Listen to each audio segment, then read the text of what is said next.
Hey, let's look at how we build the shark and fish game, and I'll show all the little steps in the process. I have a new creation going on here. I don't want this sprite, so I get rid of the cat. Bye-bye. Most folks have figured out how to add a nice backdrop, so I go down to choose a backdrop, and it's an underwater thing, so I'll look for the underwater backdrop. Here it is. I'm going to do underwater one, no other reason. So the backdrop here, that's the stage. Good. So now I'm going to add my shark.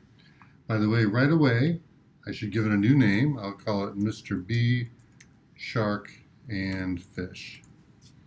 So I've got my name in there, Mr. B, Shark, and Fish. So now we go to add a sprite, and we're going to add the shark sprite. So let's go down. There's a couple shark sprites, but I'm going to grab Shark 2, which many people here are named Bruce.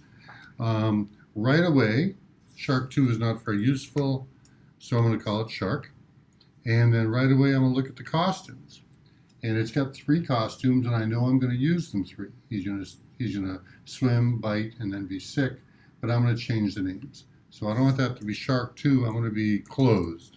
I'm going to call it closed so that when I read the code, I know exactly what's going on. I'll call this open, and I'll call this sick. So now I've got my 3 conditions of the shark. That's good. I go to my code. Now let's have the shark swim around. Well,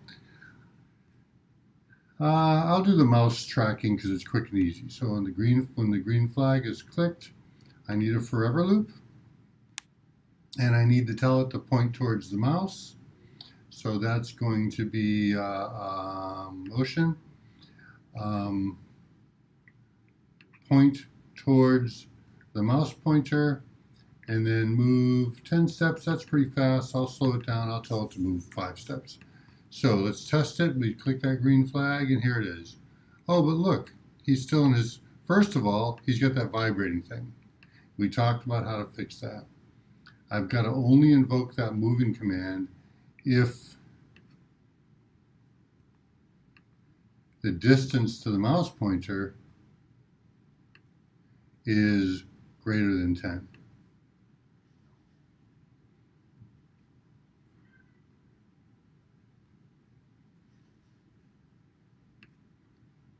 If the distance to the mouse pointer is greater than 10, then it wants to follow that command.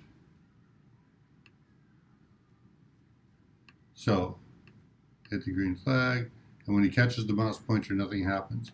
But because I have these different costumes, I better set my initial condition that in the initial condition, I want him to be at 0, 0, right in the middle of the screen. And I want him to, it's looks. I want him to switch costume to open. So now when I click that, he's in the middle of the screen. But I also notice that he instantly takes off right towards my mouse pointer up here. So let's make him wait a second. So he appears in the middle, and I want him to point in direction 90 degrees. I guess that'll be motion. Move, go to glide, point in direction 90, so he points to the right. And I also want him to wait 1 second. Okay, so go to 0, 0, point in direction, switch costume to open, and let's say wait a half a second. So now I go here, I click green, and it takes a half a second for anything happens.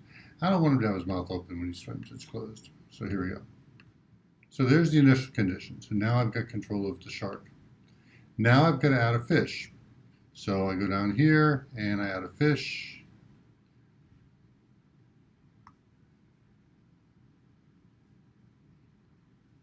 And there's my fish command. And I know here in the costumes a lot of fish, and I'm only going to use the orange one. So I delete the other costumes, and fish A is not a good name, and I'm going to call it orange.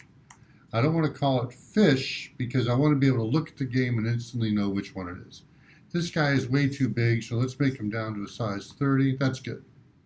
So now I've got Bruce, the shark, swimming around, and there's a fish there. So in the next video, we're going to make the fish move around and go from there.